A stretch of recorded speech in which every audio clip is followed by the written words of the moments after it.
Hello everyone and welcome back to another album review.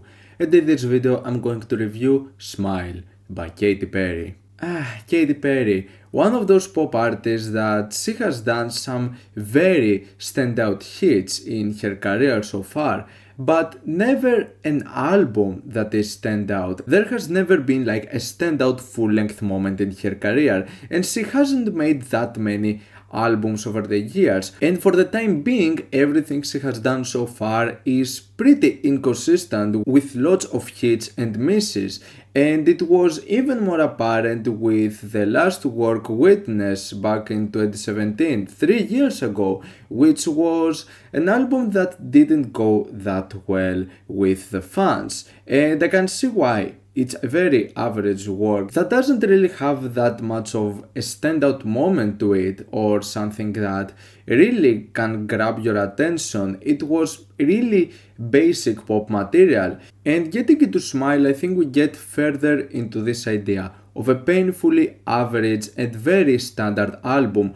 For the most part, this thing is very safe, very predictable. It just happens to feel like a shorter version of Witness with even weaker performances and instrumentals for the most part.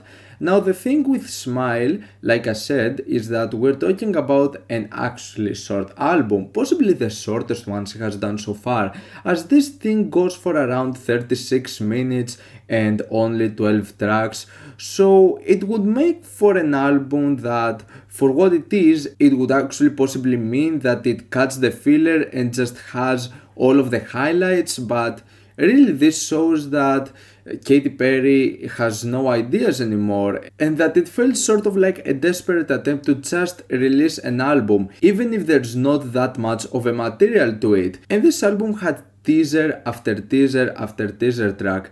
Like, Katy Perry teased the crap out of this album. 5 out of the 12 tracks over here are singles, and that means that almost half of the album was already released to the public, so it doesn't really leave that much of a space for something better to come, especially considering that most of the material that were teased towards this album do not prepare you for a comeback or a nice pop experience. Instead, some of the teasers actually feature some of the most painfully average and standard ideas of pop music being based on the same trends without anything refreshing or special to it, just the most basic and most painfully average ideas you can imagine. And actually some of the singles do make for some of the worst moments out of this entire project, but overall this album is basically separated in 3 types of tracks. The first one is some cute and catchy highlights with some more passionate deliveries and some more catchy and memorable ideas throughout. The second part is those tracks that basically have a bit of a catchy flair to it, but for the most part they're your sort of forgettable, lackluster, average pop ideas. And finally you have those tracks that are so painfully basic that are below average. Those tracks where you're like, this is basically not a good look. And starting with those kinds of tracks, the album actually starts with one of the worst tracks, Never Really Over. For this being the main single and the most popular track out of this album, it basically offers some of the worst ideas for like a pop hit song, with its very bland sounds, poorly executed. Sometimes it feels so overblown and a delivery that feels quite painful. There is also the track Harleys in Hawaii. Jesus Christ, that is an awful song. Like, the instrumental to this thing is just so by the numbers. It has sort of like a Latin pop feel to it, and it doesn't work at all. It doesn't feel good. The chorus to this thing is just so off. It doesn't have any sort of emotion or a passion to it. It's just like, no, thank you. Finally, What Makes a Woman is a god-awful outro. I mean, this song doesn't feel like it fits in this album at all.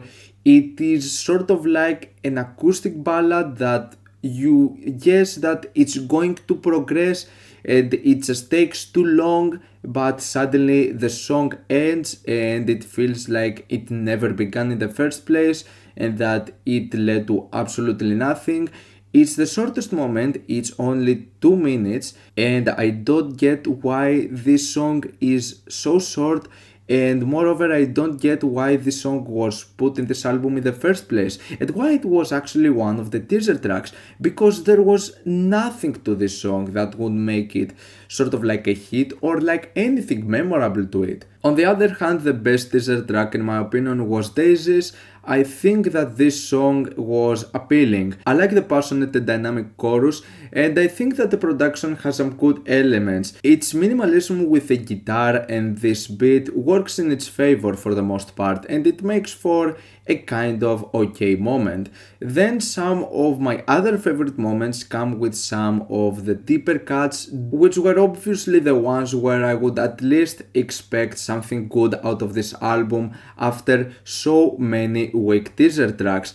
And fortunately, some of the deeper cuts do manage to stand out, making this album not feeling that much of a mess and an underwhelming experience. Those are tracks like the very catchy Teary Eyes, which I think has one of the most memorable and one of the most catchy choruses out of this entire project, and I would say the same with the track Champagne Problems, which I think the chorus is kind of okay, but I really do like this 80s throwback that is presented with this track. I think there has been a nice touch with this track in particular, because it is a throwback that is been touched upon some other moments out of this project, and I would say that there are still some other moments like Not the End of the World and Smile, which I find that their choruses can be a bit addictive, a bit catchy and memorable. However, other than that, most of the instrumentals feel so lackluster, so forgettable. There is nothing special about the verses in this album. Like, the only thing this album has going for it is some catchy and addictive choruses, and that's about it. The rest of the portion of the tracks is just really forgettable and doesn't really have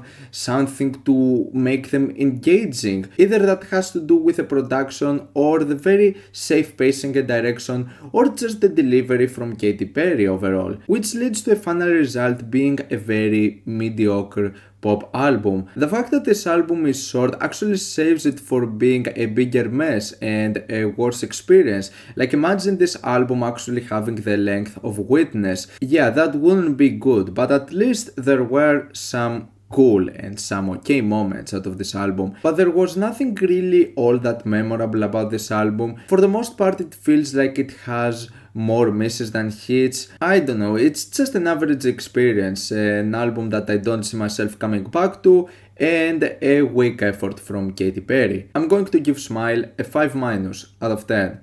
What's your opinion on this album? Like it, dislike it, why, and what do you want me to review next time? Let me know down in the comments. Leave a like if you enjoyed the video, subscribe for more content like this.